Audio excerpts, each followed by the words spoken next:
And welcome, Channel Weird. I'm Clyde Lewis, and we are so happy to be in our studios after 4 days of being in the dark, 4 days of snow, 4 days of ice. Our prayers go out to the people in Texas today.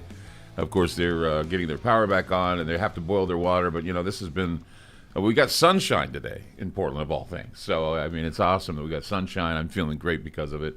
And I'm feeling great because the guest we have today is someone who, basically, he is near and dear to my heart because of what he does and what he has been doing for many years. Joe Biel is with us from Microcosm Publishing. And the thing that's interesting about Joe, well, let's ask Joe. So, what makes you so interesting?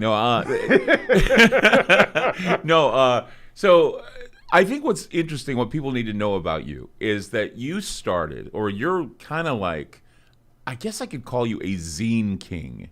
Yeah. A guy that, I mean, I love zines. I started my own B-horror fanzine. I used to do B-horror fanzines I'd publish myself. And we used to get people together at bars, and they'd staple them together and stuff. We'd copy them when we put them in comic book stores. But how did you start? And you did conspiracy theory zines. Still do. You still do. So how does that start? How did you begin your conspiracy or your conspiracy zine? Right. It's easy to say conspiracy. How did you start your conspirazines? So, I mean, I was a young, I grew up in the public education system. It was very disappointing. And you have these moments where you just think reading is boring or books are boring. And then, I was at a punk show at a bar, and, a couple kids are walking around selling their zines, and I was like, this is the most interesting thing I've ever seen or read. And then, within a few years, I'm writing my own, and it's that idea where, with punk rock and with that kind of stuff, you realize that you don't need anyone's permission. You can kind of tell the truths as you see them. And then, you get a little thicker and deeper, and you learn about some stuff. And, I read Mark Zepazar and Philip Melanson, and, and I was like, oh, you can make these really digestible, short pieces of information, and it brings it sort of to a new audience, I think my discovery of zines, especially when it comes to conspiracy zines, is Steam Shovel Press. If you're ever familiar with those guys. Also, Dagobert's Revenge. I know that Tracy Twyman was one of the, she made that zine. There were a number of zines. I didn't even think Paranoia Magazine started as a zine with Jen DeArc, and now, of course, we have Ron Patton who does that, and I consider that my real, where I really got into, paranoia, conspiracy theory, and other theory. And so, I mean, when did you start making these zines? What years did you begin? 93.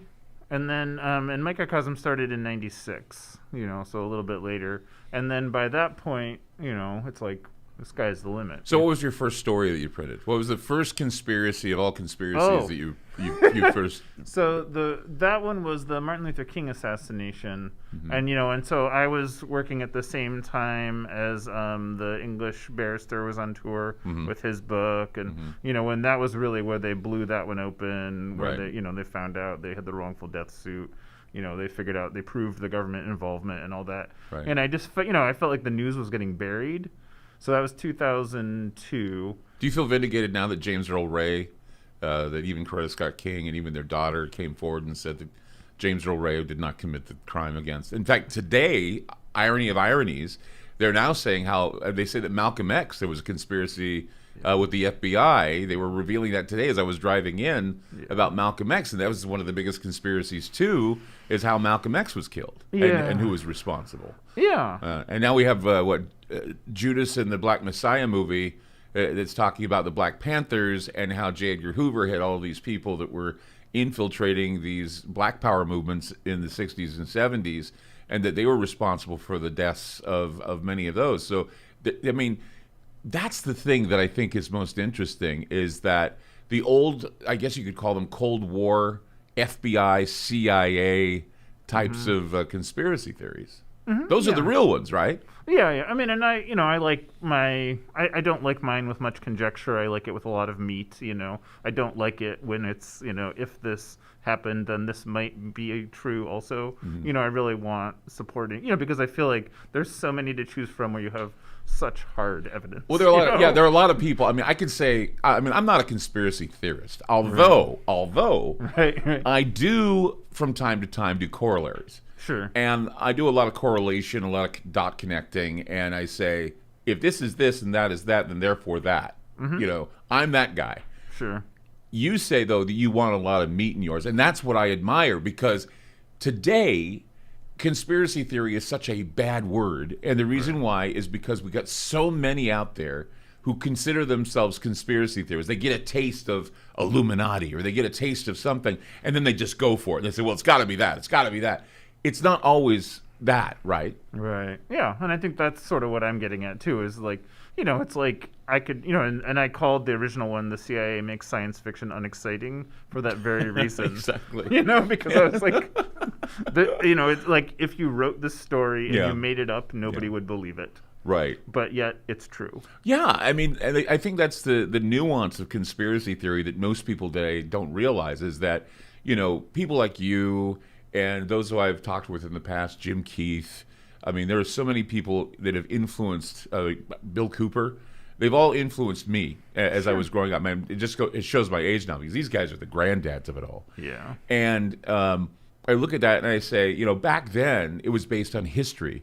Back then it was based on informants and good informants, good whistleblowers, people who died, like Danny Casolaro, who basically tried to expose Inslaw, and they found him in a bathtub, suicided.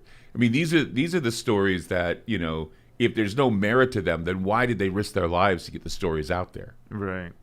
Yeah. And it's, similarly like the roots of MK Ultra, I feel like is a similar story where, now as more and more information is revealed, and, the Sun goes to such great lengths to show what happened, and, and it's a similar thing. And then the government eventually comes around and says, okay, yes, what you're saying is true, and I feel like that there's so many of those kind of stories, and they're buried, like the King assassination. It's the same way, where when the truth came out 25 years later, it was old news, right. So it just didn't warrant the press conference that it would have in the 60s. Would you agree that conspiracy theory is not for the now, but for the future? It's always been that when, you give a conspiracy theory, it has nothing to do with what is happening or what appears to be happening now, but you're doing it because in the future you're going to be vindicated. I think of it more for the past, but yeah, you're right. I mean, it's more about the fact of like, okay, if this is what was happening in the 60s, then this is indicative of the methods of then, and the methods of now are going to be much scarier. Right. And then the methods of the future, it's like, who even knows? Well, and they've also, over time, one of the things that is most, I guess, frustrating is that over time, you have a lot of the news organizations like CNN, MSNBC, NBC, all the networks. They basically diminish conspiracy theory, but what they have done, which is really kind of creepy, is they've gone in and they've done what is known as journalistic history, where they go and they rewrite history, and they do all of these specials, and they do all of these like series that they put on like Netflix, they put on all these things to basically rewrite history. And they don't realize that what they're doing is the same thing conspiracy theorists did back in the 70s and 80s. That it's not like they're rewriting history, they're basically putting it in perspective. Yeah. And so that's why I always say CNN is not history, and they don't write history. They write conspiracy theory too. It just happens to be conspiracy theory pablum that they've decided to water down to feed to the masses so that they can feel better about lying to the people at large. Right, and I could see that, yeah, and and I think of it in terms of the same thing, where it's like you can write a narrative that frames your perspective on a story and just obscure and eliminate facts that are inconvenient to your narrative, Right. And you could do that for either perspective. So I'm much more interested in saying, like, what are the objective facts and what does that mean? Would you say that, in the experience you've had writing about conspiracy theories and publishing, and having a very successful publishing company, would you say that that what we've seen here is a framing war, that we're in the middle of a framing war? Absolutely, yeah. I mean, and I feel like this is my principal beef with most documentary films where they're really trying to push an agenda, you know, whether it's CNN or, you know, I mean, I watched a film this morning that was very strongly trying to, you know, push their own narrative, you know, which was essentially the FBI's narrative, you know, Sure. and I don't think that helps anybody either because, Right. you know, it's like when you take away somebody's platform to learn the truth, then that's only going to drive them further into the other direction. It's funny that back, I guess in the 80s during X-Files times, where we were trying to say, well, it's not a cartoon, it's not cartoon X-Files stuff. It's really fascinating. Is that it just seems to me that, you know, what Chris Carter did is he took some of the best conspiracy theories from people like Bill Cooper and others and put them in the X-Files. But then for some reason, all of a sudden, the truth is no longer out there. The truth has been shut down. It's everybody's truth for themselves. Give me my own truth. And then came the framing war. And then came the idea that you can't talk about conspiracy theories because they're just all crap. Yeah, I'd say that. I'd agree with that. Are we rejecting them because we feel guilty, or what? Why do you think that the media has just decided to flex their muscles and say, "Oh, you can't theorize about things"? Well, I would say the media has capitalized on it almost more than anybody. You know, I mean, they're running their own conspiracies as well. Yeah. You know? I mean, Russian meddling. There you go. well, I mean, and even aside from things that do turn out to be true or don't turn out to be true, it's the fact of like the rush to get the story and the rush to beat the competition often Right. ends up in the false narrative, you know? Right. Well, I've been noticing too that they're using a lot of terminologies that, like for example, have you heard that they use the word like the big lie? Talking about, like, for example, election fraud being the big lie. And I'm thinking to myself, do they realize the euphemisms that they're using? They're all Nazi terminologies and euphemisms, and it's almost like a conspiracy within itself to use language as a weapon. Yeah. That they're weaponizing certain phrases and axioms that back then, when, you know, those of us who read good conspiracy theory, or even you who publish good conspiracy theory, would say, we don't even want to go there because that's Nazi propaganda, that's communist propaganda, and we're there to expose the Nazis and the communists. But now it's like, whatever. Yeah, I mean, and my basic framing principle is always, I want to give people enough information to make their own decision. Sure. I'm not trying, like, if I have an agenda that I'm pushing, that agenda, like, needs to first and foremost be, what are the basic facts of the case? Right. You know? Would you also, I mean, it's so good to have you because I can be able to clear up a lot of things about conspiracy theory because since you've been at this for a while and, you know, I've kind of been reading them and I analyze them. It's called fringe analytics, I call it. Would you say that when you're looking at conspiracy theory, I know they have been actually saying that conservatives are more conspiracy theory guys than left wing, but I've always felt that the left wing spins better, if not more, conspiracy theory than the conservatives. Is that true in your opinion? Well, actually, there's a chapter in this book that is exactly about that, it's how to be accountable. Okay. And it's really because it's like the brain has so many ways that it gets tripped up, you know, in terms of like parsing information and knowing what's true. And it's like fundamentally, like on the surface, people want to be a member of a group. They want to be accepted into their group. Being kicked out of that group is the biggest risk or threat, and they'll literally change their point of view to be in line with the views of their group. Right. And like reading the brain science and the psychology of that was pretty horrifying, but it made everything make sense because I'd be like, why, you know, and so I would read these, you know, academic studies where people would be told that, you know, people that belong, you know, other fellow Republicans believe this. Yes, exactly. And then they would be like, well, the reason that is true is because of X, Y, Z. And, you know, and then you're like, but you just said the opposite is what you believed 3 minutes ago. Sure, because I was always of the opinion that, you know, when you look back at classic conspiracy, like Roswell, for example, that was a rebellion against the government saying, you know, you guys are keeping it all to yourselves. Kennedy assassination, again, a left-wing conspiracy theory. You know, Martin Luther King, again, a left-wing conspiracy theory. And Nixon, again, you know, the left wing is spinning conspiracy theories about a president who's out of control. So it was the conspiracy theories from the left wing that were very successful in bringing down presidents and bringing down or opening our minds to other things. And now the left, who has been very proficient at conspiracy theory, is now saying, well, the conservatives are making up all this crap. So, you know, it's kind of Yeah, I don't know. We're going to take a break. Joe Biel with us. Amazing having you on with us on Channel Weird. Joe Biel with Microcosm Publishing. We'll be back with more Ground Zero. Oh, sorry, Channel Weird. I'm all confused. Join us back for Channel Weird. We'll be right back.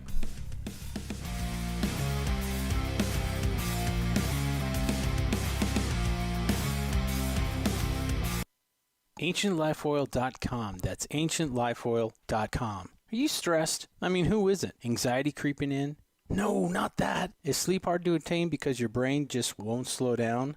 We're living in crazy times, and the fear knob has been turned up. Okay, there's an answer. Take a big breath, exhale, and go log on to AncientLifeOil.com. CBD, broad and full spectrum, organic and non-GMO CBD for you to enjoy. Change your tune from fear to calm, from brain overload to clear thinking. 0.003 THC on full spectrum and 0% THC on broad spectrum. Competitive pricing with the best quality. Also know everything is going to get better. No worries, be happy. CBD can help calm so your nerves don't think they're a 6-string electric guitar. Enjoy life, smile, and log on to AncientLifeOil.com for great CBD. That's AncientLifeOil.com. You'll be glad you did.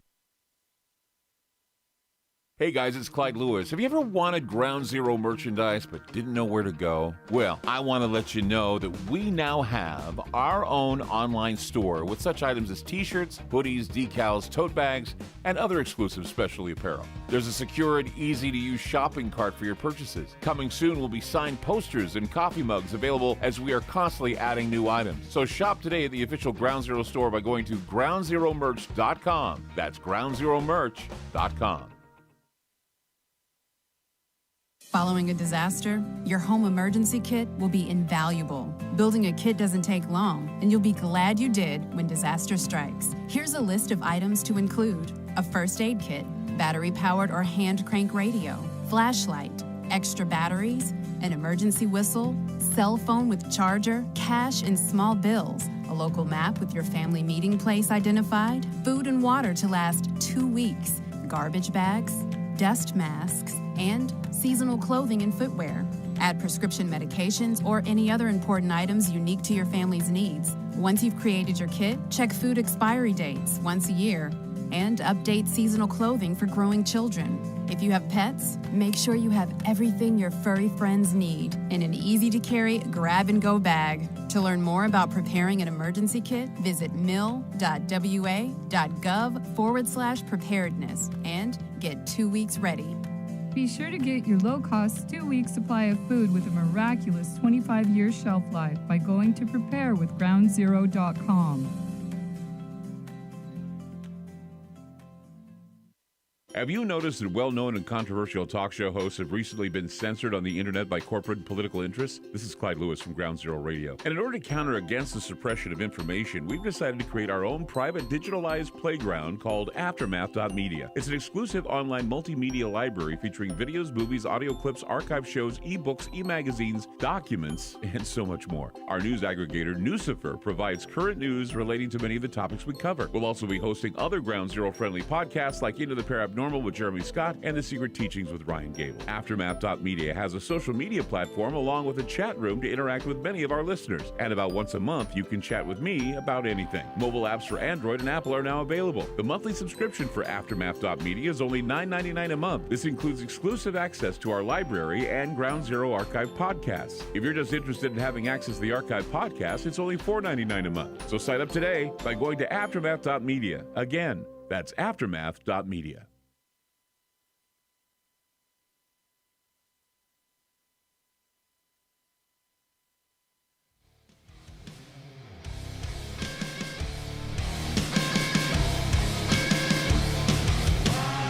All right, back with Channel Weird. Joe Biel, Microcosm Publishing, talking about conspiracy theory of all of it. The anathema of the press. Jeez, man. I didn't think we'd make it to a point in time where something as harmless as a conspiracy theory would be something that would be getting under the skin. I mean, you were sharing me your first conspiracy was Martin Luther King, okay, and the assassination of Martin Luther King. And today, ironically, they're talking about Malcolm X, and they're talking about what happened. And then, of course, we have the Black Panther movie out at the same time. So everything that, of course, you've been writing about seems to be coming true. That yes, the FBI was involved, and many alphabet agencies have been involved to bring down these black leaders. Black History Month, of course. Well, my first conspiracy theory probably pales in comparison. I was doing a B movie fanzine, and we included things like comic books and conspiracy theory. It was kind of like a small area. Like when you look at some radio shows too, they have like conspiracy theory day or whatever. Sure. So we had a little section that I had called my conspiracy theory. And so I wanted to be kind of, I guess, topical with comic books and topical with, the B movie genre. My conspiracy theory was George Reeves. Okay. Who killed Superman? That story has always been one of my favorite stories, because my father used to always tell me that George Reeves, committed suicide. He jumped out of a window thinking he was Superman, and I wanted to find out the truth, because a lot of reasons why I'm into conspiracy theory is because there were these stories my dad used to tell me. There were these stories that were told by these men. I used to go to the barbershop with my dad, and it was Blackie's Barbershop, and there we had all of these guys, getting the shaves and getting the haircuts, and all they would talk about is conspiracy theories. Some of them were Birchers, the John Birch Society. Probably the thing of, all conspiracies come from there, and a lot of them have come true. Sure. You don't have a background there. You say that you were investigating these things, but there's got to be a moment, I think, where you come to Chapel Perilous, something that Robert Anton Wilson has talked about. Yeah. When was your Chapel Perilous? I think it's just like when I was a kid, it's like you catch so many adults in their lies that, like that's sort of the first time that like a web of conspiracy is built around you. Like when you found out there was no Santa Claus, right? Bigger cases than that. Hey, spoilers. Whoa. Spoilers. No, I'm just kidding. But, like you find out that, things like that are going on in your school about how you're told things are, or, how city government works, or, little things that you're just like, this is just fundamentally dishonest. Or you find out how like favors are done in like a corporate structure. And then, you read something that's maybe a little bit edgy, and I think I read something, maybe like a magazine piece that was like sort of like a half joking, like moon truther story, right? And it wasn't serious; it was meant as satire. But I think like these threads all coalesce. Do you think the moon landing conspiracy theory was satire, and then it became, because here's the thing. I have my doubts about 69 moon landing. Sure. I'm infamous for that. I don't think we never went to the moon, right. But I'm wondering if in 1969 we just did it on a studio somewhere because they didn't want to run the risk of having the astronauts walk off the limb and basically get sucked into a quicksand. They don't know what they're going. Right, they don't know what they're going to have happen. Just the idea of sending something into space with the technology that you'd find in a toaster oven, having no cell service, but you can talk to the moon some 250,000 miles up. These are some things that I don't know. It's just questions, but you have all these people going, well, if you knew anything about science, and that's the thing is that when you do a conspiracy theory or you're looking into conspiracy theories, there are people that look at themselves as being intellectual supremacists, and they'll tell you, well, if you were to pay attention in physics or high school, that's the whole point. Right. We did pay attention. Right. We did, and we don't fall for these arbitrary truths that you go, it doesn't apply anymore. Looking back, everything looks so rinky-dink and tinker toy. Back then, the illusion was fantastic. Sure. But today we've grown up, and Right. we see the comic book version of what you're trying to present to us. Have you found that, in the growth process of learning about conspiracy theories? Yeah, when I was younger, you get excited about something, and you want to believe that this otherworldly wild thing is true, and so I found myself repeatedly trying to prove my own thesis. I was a very bad scientist. And then, I come of age, in my 20s, my 30s, and I'm like, wait a minute. This is fundamentally wrong. I have to come at it and say, what is the information? What do I know? And so something like the moon landing, there isn't enough concrete, we don't have the information available to us to know whether it was real or not. Right. So it's like, And at this point, like, you know, we would have had FOIA documents that would show us if it was faked at this point. Like, they would have, you know, this is like, we're past the point of them keeping that a secret, you know? Right. And so, you know, you know, because we see this with so many other things where, like, they'll redact a significant amount of documents, but you can tell that, okay, yes, we admit it. We did, you know, kill this person, right? You know, right? And it was organized, and you know, they won't give you motive or whatever. But there are circumstantial things too that you can observe. Like, for example, I mean, I remember my father telling me he didn't believe we landed on the moon. So he said to me, he said, "Well, we didn't land on the moon this time, but eventually, I'm sure you're going to be a space tourist when you're in your 50s." Right.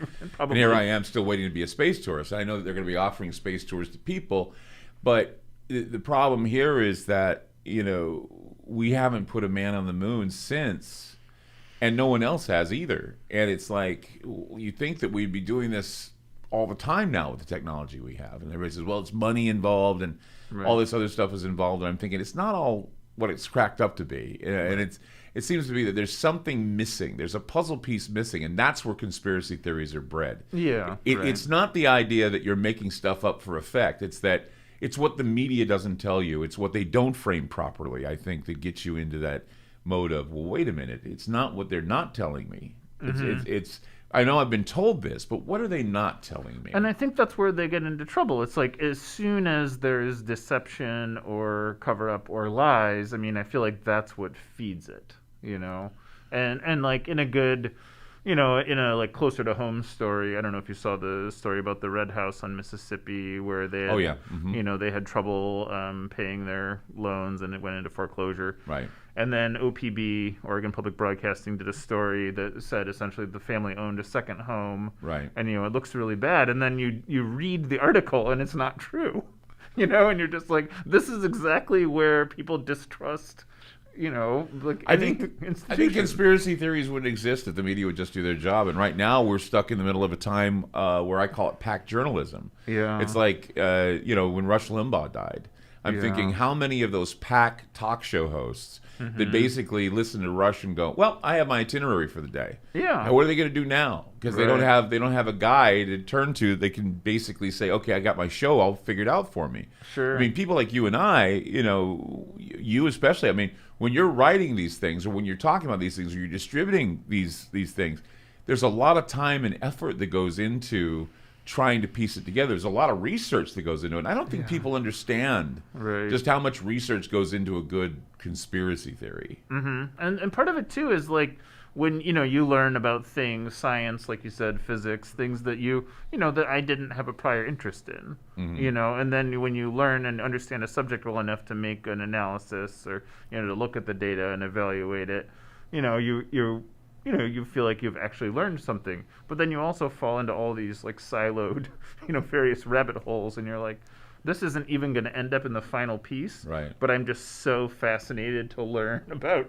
something that I didn't even know I was interested in. See, people dismiss conspiracy theory because they say, well, if it's not being put out by the paper of record, like the New York Times, or if it's not being reported in the media, why should I believe you? Well, you don't have to. Right. The whole thing about conspiracy theory is they're mysterious. Yeah. And eventually, I mean, either A, there's going to be this lingering classic conspiracy theory that's never going to go away, like the Kennedy assassination. Sure. Or it's going to be a conspiracy theory where it turns into an urban legend and it's no longer believable. Sure. It's no longer, I mean, the facts have basically, you know, the test of time, you know, has basically made this conspiracy theory, you know, worthless. Yeah, absolutely. And it can be dismissed. And that's why I think that, you know, it's so important, because it's the second side or the third side or the whatever side of the story, and they want to eliminate it in the cancel culture. Do you find that hard for you?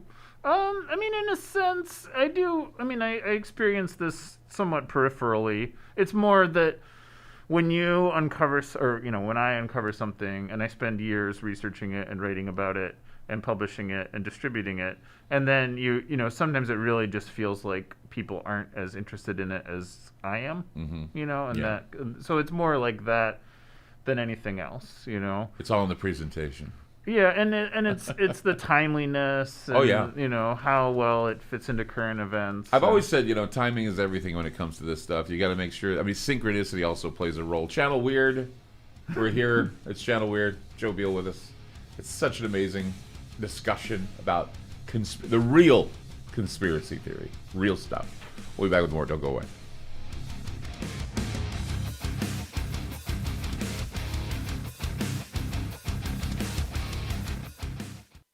AncientLifeOil.com. That's AncientLifeOil.com. Are you stressed? I mean, who isn't? Anxiety creeping in? No, not that. Is sleep hard to attain because your brain just won't slow down?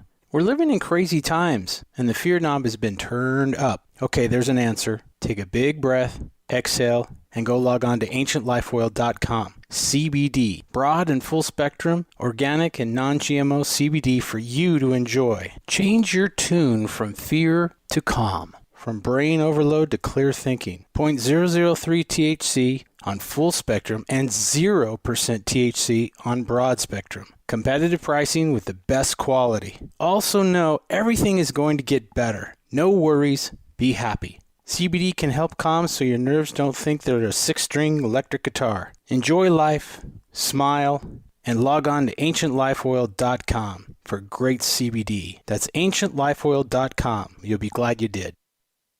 Hey guys, it's Clyde Lewis. Have you ever wanted Ground Zero merchandise but didn't know where to go? Well, I want to let you know that we now have our own online store with such items as t-shirts, hoodies, decals, tote bags, and other exclusive specialty apparel. There's a secure and easy-to-use shopping cart for your purchases. Coming soon will be signed posters and coffee mugs available as we are constantly adding new items. So shop today at the official Ground Zero store by going to groundzeromerch.com. That's groundzeromerch.com.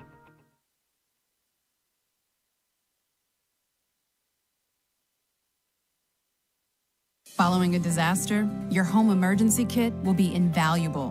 Building a kit doesn't take long, and you'll be glad you did when disaster strikes. Here's a list of items to include: a first aid kit, battery-powered or hand crank radio, flashlight, extra batteries, an emergency whistle, cell phone with charger, cash and small bills, a local map with your family meeting place identified, food and water to last 2 weeks, garbage bags, dust masks, and seasonal clothing and footwear.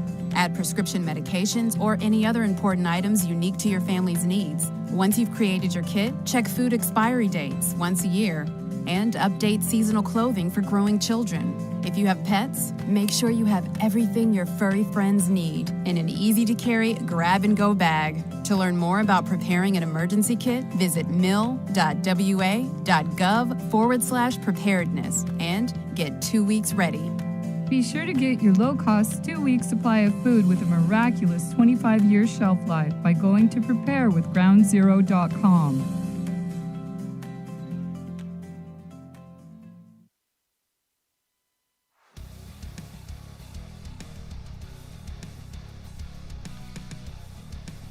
All right, guys, welcome to Channel Weird. Joe Biel with us. I'm so glad to have you here. Thank you. You know, this is a conversation that has to be had, really. Let's hope.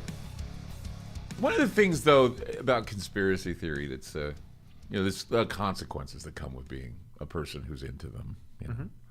For me, it's like I'm always remembered for the conspiracy theories that I don't want to be remembered for.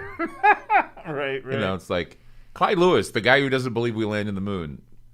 I don't necessarily want to be that guy. You know? Right. I don't want to be that guy. I mean, I don't want to be... Who was it? Bart Sibrel. I don't want to be Bart Sibrel. I don't want to be William Casing. I don't want to be, everybody who's been infamous about not landing on the moon. Or, I don't want to be Bigfoot guy. Right. And I end up being Bigfoot guy. It's like whenever the cable channels want to do a story, it's always like, get Clyde Lewis. Like one time they did this thing where they said, we're very interested in the moon bases you've been talking about. The Von Braun was, proposing to put on the moon, and we want to do a story about it. So they show up, they have these cameras, and all of a sudden this big, very muscular dude walks in, bald black dude, and he says, "Hi, my name is Melvin, and I'm an astronaut." And he shakes my hand, and I'm like going, "Hi, how are you? Wow, good to see you." And then it turns into, you're an ass clown because you believe that we didn't land on the moon. And here's an astronaut. Tell it to his face. Tell it to his face. Oh, boy. And I'm standing there going, They set you up. yeah. Set me up, and I'm like going, I don't know. What do you say to an astronaut? You're full of shit. You don't say that to an astronaut. No, and that's the thing is I told him, I says, well, do you guys understand that I'm not just, I don't want to be this, I don't want to be that guy, know? Well, you are that guy. Okay, well, I have to play a role of being that guy. And if you look at the footage that they took, I'm the bad guy. I'm the bad guy. I'm arguing with an astronaut. Right. And it just sucks. I mean, have you ever felt that way sometimes where, like I said, it's kind of like being a spoiler guy. And I'm always known as the spoiler guy in a lot of respects with movies and things. But you are kind of like the spoiler guy when you say, well, here's a spoiler for you, folks. Right. James Earl Ray did not kill Martin Luther King. Yep. Oh, well, history says it happened. I mean, do you ever feel like that guy? I do. I mean, I feel like that whenever I watch a news report or, I mean, I made a film, Aftermath, that is sort of the story of how Portland became bicycle mecca. And, the most fascinating part I found was the unreported part, was the fact that, like, during the X-ray riot in 1992, the police had instigated the event. And they had sent informants in to, like, make people be violent. And, and it's like, that's neither here nor there. But then when that didn't get the response they wanted, they sent in more informants to convince people to become violent. And then they followed these people to other organizations they were involved in until they could convince them, Well, they know about the history of COINTELPRO. Yeah. It's like it's like January 6th. Everybody's like all the problems about January 6th, but we've been seeing all this stuff going on in Portland now, for like months. Yeah. And, and they're saying, well, the police were involved or police officers were involved, informants and everything else. I'm thinking, conspiracy theorists have been talking about COINTELPRO for how long now? 1960s, yeah. Yeah, and yet COINTELPRO does not exist anymore. You think it just went away? They changed the name. Well, same with Operation Mockingbird. You look at Mockingbird, where they're saying, well, back when they did the church hearings, and they said, well, there are people in the CIA that are in the newsrooms, and they're basically writing the stories for the Pentagon. And I'm thinking, yeah, if Church were alive today, and he saw what was going, when Brennan is on MSNBC, John Brennan, former CIA, on MSNBC giving his opinion, when people like Anderson Cooper, who are in the CIA, are right there on CNN, and then it's okay that he can go to CBS and do 60 Minutes. Right. That tells you something. That tells you that the agents are already reporting from the Pentagon right there on your news. And everyone's, that's just a conspiracy theory. That's not a conspiracy theory. It's fact. Right. And, and Mockingbird was very vetted, and, it's incredibly indisputable at this point in history. Right. But it's, it's like what I'm saying is, like, when I uncovered that, I got a phone call from Sam Adams' office, who was mayor at the time, and they were like, Mr. Adams no longer has any availability on his calendar for you. And it's because, they just didn't want to be associated with this story that was even 13 years old at that point. Right. Because, it's just such a bad look, and it hadn't, the city hadn't really been brought to task for it. Right. They had destroyed all the documents. I happened to get them through somebody that had gone to court and had held on to them that whole time. Right. Just things like that where, it's like I'm pursuing the truth over any singular narrative, and that... And it's not political, right? No. Conspiracy theory, guys, conspiracy theory has always been apolitical. Let's hope. Let's hope. When it's done well. Well, yeah, I mean, and the thing, and I understand where you're coming from with this whole bicycle thing, because back when we were having the riots every day in Portland, I'd be on the air just bitching up a storm about Governor Brown looking the other way, and that Ted Wheeler, nobody likes him, that everybody can agree that he's just a complete, worthless mayor. And I do that, and then all of a sudden some strange thing happened. I violated some sort of COVID rule at the radio station I was at, and I was out. Oh. I was gone. Wow. And I'm thinking, just like that. It was like no warning. No, like, hey, you violated this, and we're going to put you on probation. Nothing. It's like, you need to be out of here by 5 o'clock. That's what they told me. Wow. And like, I don't want, like, you don't want to, you don't want to make yourself the news, right? You don't, especially when you're in the midst of all of it. But man, it sure was weird that the whole time I had been pointing fingers at the mayor, pointing fingers at the governor, calling her out, calling her every name I could within FCC guidelines, and then all of a sudden, you're gone. Right. And you have to fend for yourself. They didn't even think about, I've got 200 stations I broadcast to. They didn't think about what it was going to do to my career, what it was going to, they did. They were hoping that they were going to ruin me, but they didn't. Right. Have you ever had somebody who just like focuses in on you and says, "Oh, this guy's a troublemaker, and I'm going to make his life hell"? Oh, sure. And and it's a weird way that people can have an undue amount of influence in that sense where, and because it's the same thing. It's like you say, you would want people to be doing reporting. You don't, and which often is uncomfortable and awkward for leadership. And I've been in that position plenty of times. Sure. But I guess fundamentally that's the point of owning the means of production, and that's the point of having the our own company rather than just having an employer who can say, we don't like this story. This story is not going to air. I think it was Gene Simmons of Kiss that said that the internet has ruined music, ruined rock and roll. I could see that. Do you think the internet and all the self-publishers have ruined conspiracy theory? Yes, maybe not ruined, but we'll see. I guess it's like I'm of two minds.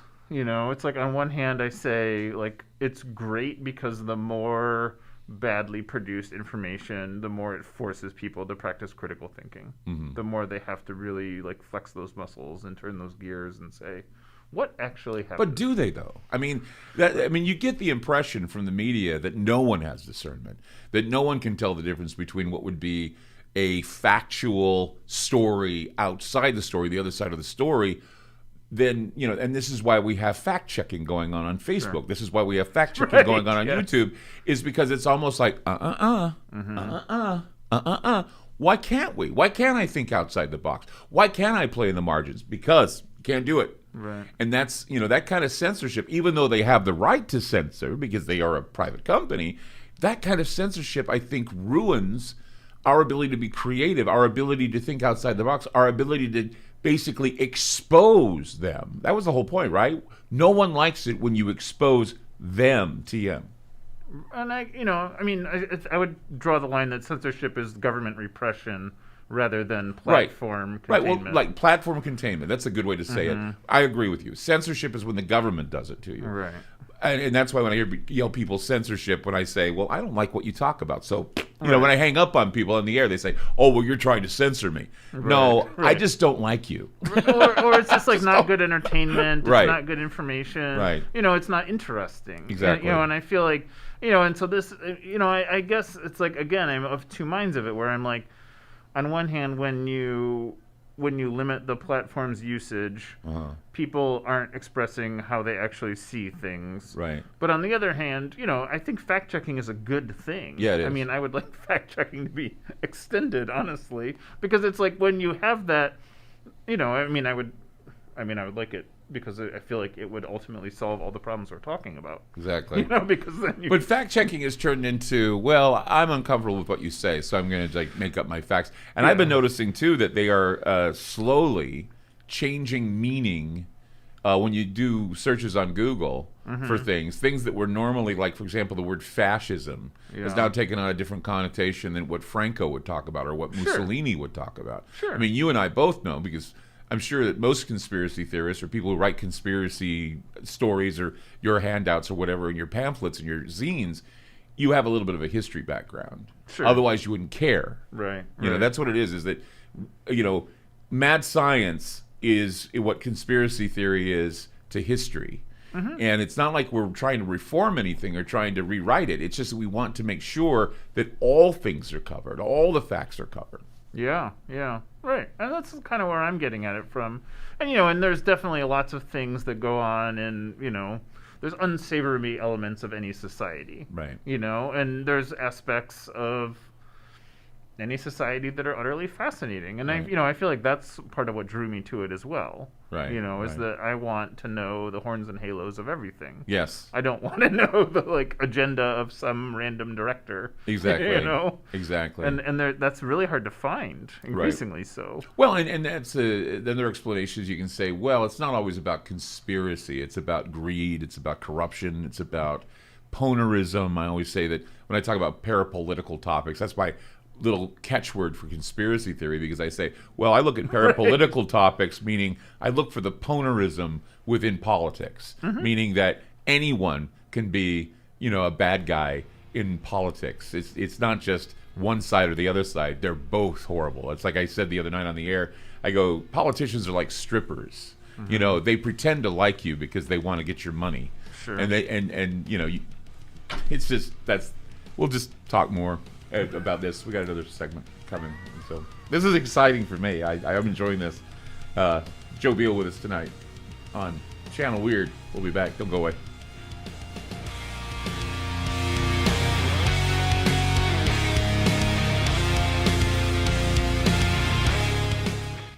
AncientLifeOil.com. That's AncientLifeOil.com. Are you stressed? I mean, who isn't? Anxiety creeping in?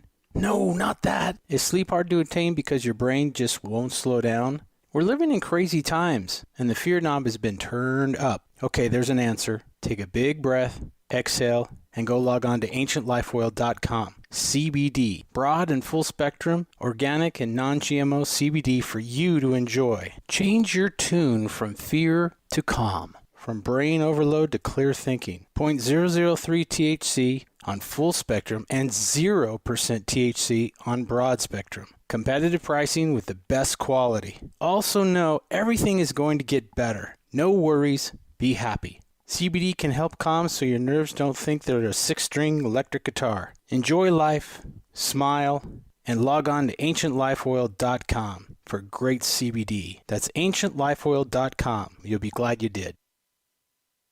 Hey guys, it's Clyde Lewis. Have you ever wanted Ground Zero merchandise but didn't know where to go? Well, I want to let you know that we now have our own online store with such items as t-shirts, hoodies, decals, tote bags, and other exclusive specialty apparel. There's a secure and easy-to-use shopping cart for your purchases. Coming soon will be signed posters and coffee mugs available as we are constantly adding new items. So shop today at the official Ground Zero store by going to groundzeromerch.com. That's groundzeromerch.com.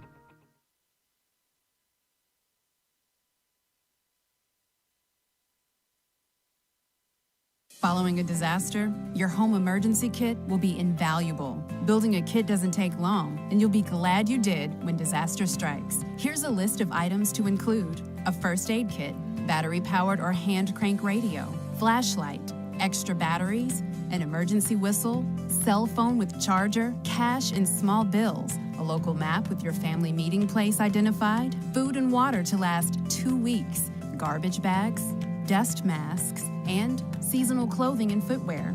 Add prescription medications or any other important items unique to your family's needs. Once you've created your kit, check food expiry dates once a year and update seasonal clothing for growing children. If you have pets, make sure you have everything your furry friends need in an easy-to-carry grab-and-go bag. To learn more about preparing an emergency kit, visit mil.wa.gov/preparedness and get 2 weeks ready.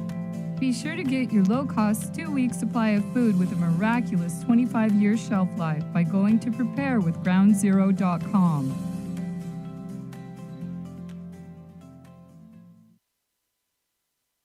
Have you noticed that well-known and controversial talk show hosts have recently been censored on the internet by corporate and political interests? This is Clyde Lewis from Ground Zero Radio. And in order to counter against the suppression of information, we've decided to create our own private digitalized playground called Aftermath.media. It's an exclusive online multimedia library featuring videos, movies, audio clips, archive shows, ebooks, e-magazines, documents, and so much more. Our news aggregator, Newsifer, provides current news relating to many of the topics we cover. We'll also be hosting other Ground Zero-friendly podcasts like Into the Parabnormal with Jeremy Scott and The Secret Teachings with Ryan Gable. Aftermath.media has a social media platform along with a chat room to interact with many of our listeners. And about once a month, you can chat with me about anything. Mobile apps for Android and Apple are now available. The monthly subscription for Aftermath.media is only $9.99 a month. This includes exclusive access to our library and Ground Zero archive podcasts. If you're just interested in having access to the archive podcast, it's only $4.99 a month. So sign up today by going to Aftermath.media. Again, that's Aftermath.media.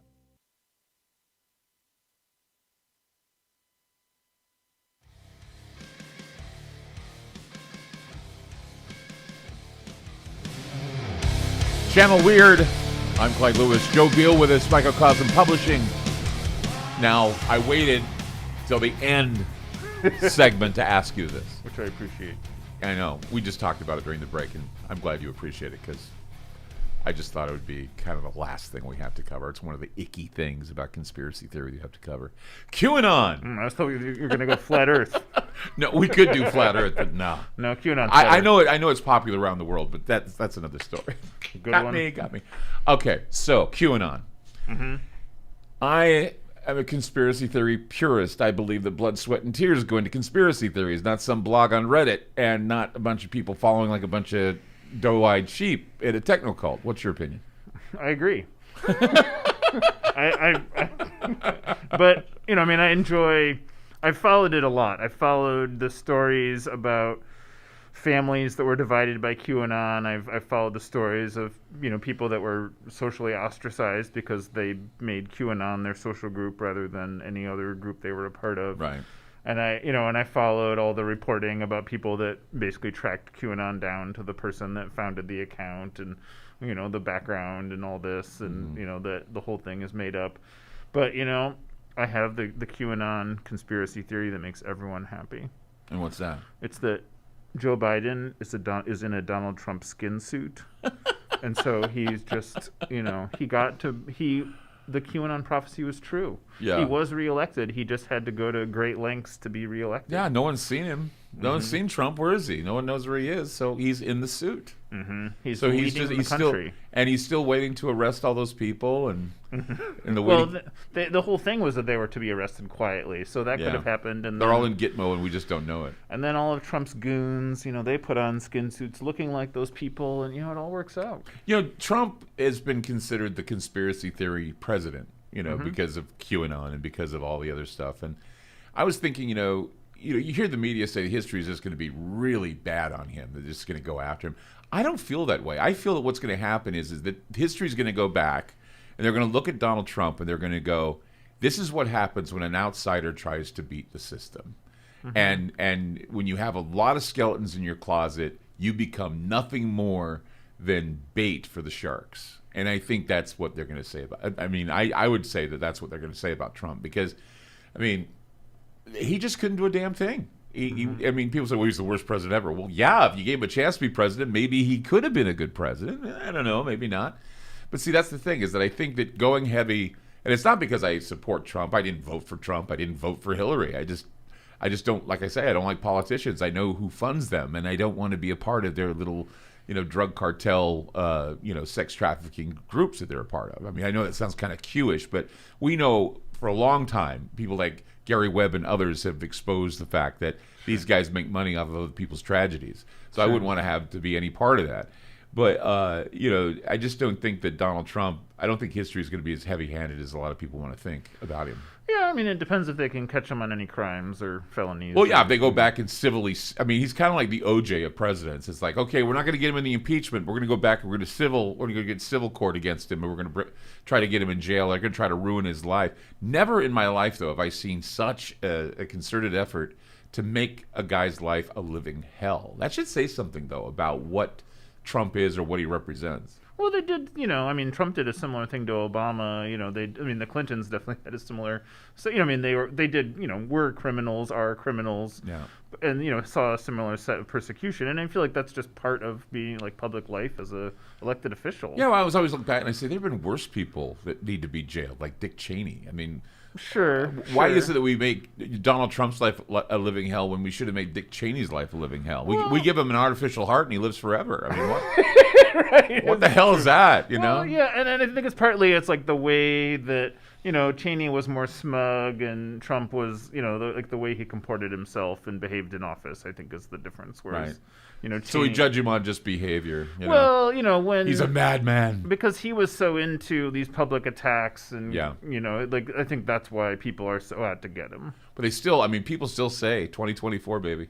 I get people in my realm that say, "Oh, come on, Clyde, 2024." I go, "No one's going to care in 2024." Right? He'll be forgotten. Yeah, he won't be forgotten, but he's going to be like, "Yeah, we don't want to go through that again." Right. Right. There's a lot of baggage either way, even if he doesn't get caught up in some crime that they, Yeah, there's a lot of baggage. It's like having an ex-wife that you kind. It's kind of like that guilty pleasure you have. It's like, yeah, I have an ex-wife, and every once in a while we get together and we, kind of. And it's like, I don't want to admit it, but and that's like Trump is like, Trump is the ex-wife. Trump is like, yeah, we have an ex-wife here, but you know what? Every once in a while, it's like, that's the way I think America, overall. I mean, there are people that are just like ravenous. They think that Trump is amazing.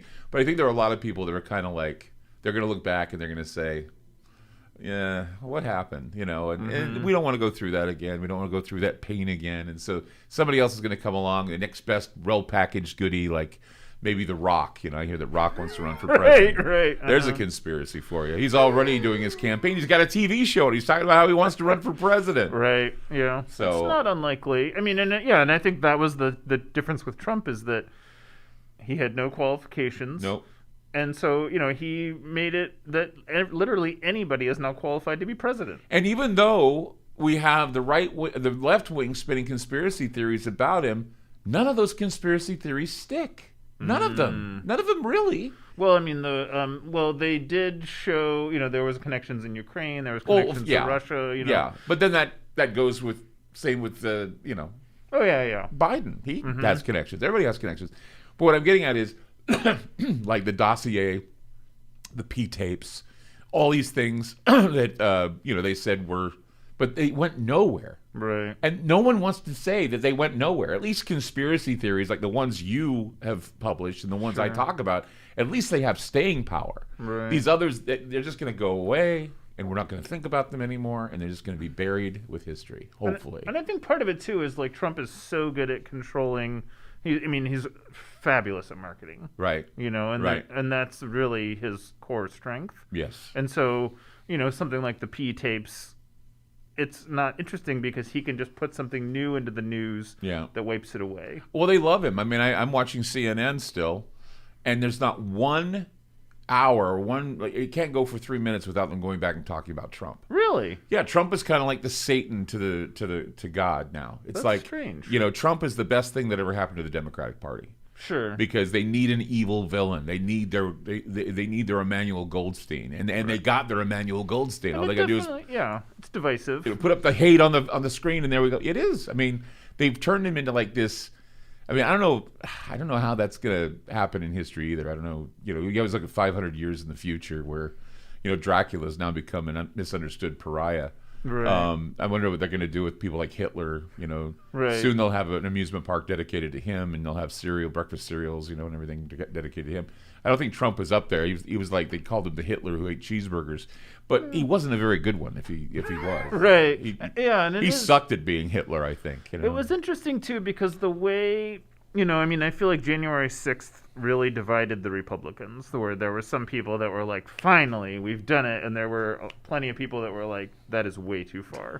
And that is, and they were the party that was really unified for decades. Well, now we go back to a conspiracy theory that all of this was planned, that they basically let them in for the selfies and the photo ops, and then they went ahead. And so this was all like, hey, the doors are open, come on in. And so it was pretty much staged.